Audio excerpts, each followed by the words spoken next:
فرضی محبت۔ ایک مسلم لڑکی اپنے ماں باپ کی اکیلی اولاد تھی۔ اس کے والدین نے دھوم کے ساتھ اس کی شادی کی۔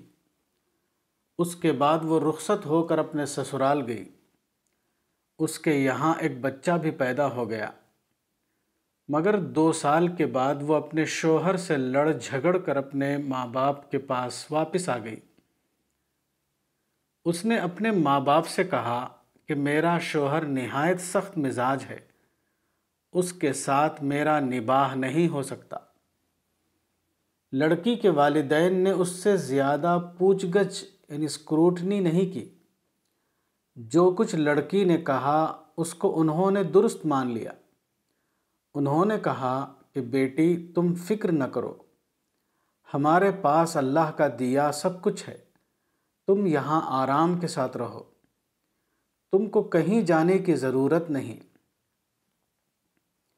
مجھ سے ملاقات ہوئی تو میں نے لڑکی سے پوچھ گچھ کی تاکہ اصل حقیقت معلوم ہو سکے۔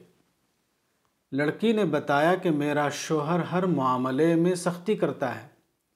میں نے مثال پوچھی تو اس نے بتایا کہ میرا شوہر مجھ کو شاپنگ کے لیے نہیں لے جاتا، وہ آؤٹنگ کا پروگرام نہیں بناتا۔ میں نے کہا کہ یہ تو بہت اچھی بات ہے۔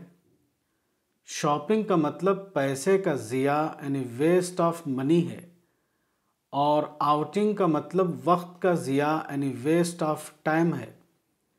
آپ کا شوہر بہت اچھا کرتا ہے کہ وہ آپ کو ایسی بے فائدہ چیزوں سے بچاتا ہے۔ ماں باپ نے لڑکی کے ساتھ جو کیا وہ محبت کا واقعہ تھا، اور شوہر نے جو کچھ کیا وہ خیر خواہی کا واقعہ تھا۔ یہ ایک حقیقت ہے کہ محبت کے مقابلے میں خیر خواہی زیادہ بڑی چیز ہے، مگر اکثر لوگ اس فرق کو نہیں جانتے، اس لیے وہ محبت کرنے والے کو اپنا ہمدرد سمجھ لیتے ہیں، حالانکہ اصل ہمدرد وہ ہے جو آپ کے ساتھ سچی خیر خواہی کرے۔ محبت صرف ایک جذباتی چیز ہے، جبکہ خیر خواہی ایک خالص عقلی رویہ ہے۔